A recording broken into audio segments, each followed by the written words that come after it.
Ce mardi 28 février, la folle cavale de Constance Marten et de son compagnon a pris fin.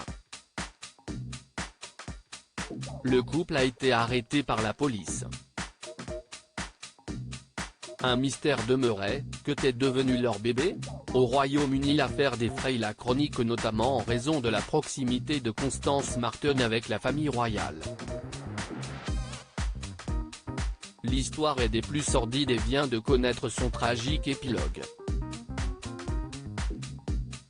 Depuis quelques semaines, les policiers étaient activement à la recherche de Constance Marten et de son compagnon, suspectés de mauvais traitements sur leur nouveau-né. Le couple a finalement été arrêté, après plusieurs jours d'une folle cavale à travers le pays. Mais restait un mystère, qu'était devenu ce bébé probablement né au début du mois de janvier? La police a fait savoir ce mardi 28 février que les espoirs de retrouver le nourrisson vivant étaient désormais faibles. L'affaire sidère et bouleverse le Royaume-Uni. Car la jeune femme, dont le visage s'affiche désormais à la une de tous les médias du pays, a en effet grandi au sein de l'aristocratie britannique. Et rien, jamais, n'aurait prédestiné cette dernière à tel avenir. Sa rencontre avec son sulfureux compagnon Mark Gordon, aujourd'hui âgé de 48 ans, a cependant tout bouleversé. Le couple a basculé dans l'horreur. Constance Marten, 35 ans, a été élevée entre les murs de Cricket House, une demeure au cœur d'un domaine de 2000 hectares du Dorset. La jolie brune est la fille d'un valet de feu la reine Elisabeth II et la petite fille d'une filleule de la reine mère et amie de la princesse Margaret.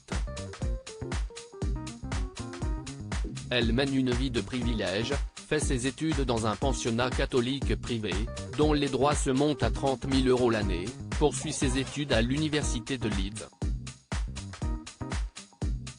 Les années suivantes la saisie s'entrefaite entre jeunes gens de bonne compagnie et vacances à Verbier, la station de ski suisse si appréciée de l'aristocratie. Mais en 2016, celle qui est devenue journaliste freelance et semble sur le point de devenir une actrice prometteuse, rompt avec les siens après sa rencontre avec Mark Gordon, un Britannique qui vient de purger 20 ans de prison pour un viol commis en Floride à l'âge de 14 ans. Le couple installé dans la banlieue londonienne connaît de graves problèmes financiers jusqu'à son éviction en 2020, les condamnant à une vie d'errance. Depuis début janvier, date à laquelle leur enfant serait né, le couple essayait d'éviter la police, appelée pour des soupçons de maltraitance. Leur arrestation n'aura pu arrêter la tragédie. Ce 2 mars, les médias britanniques ont révélé que les restes du corps de l'enfant avaient été retrouvés.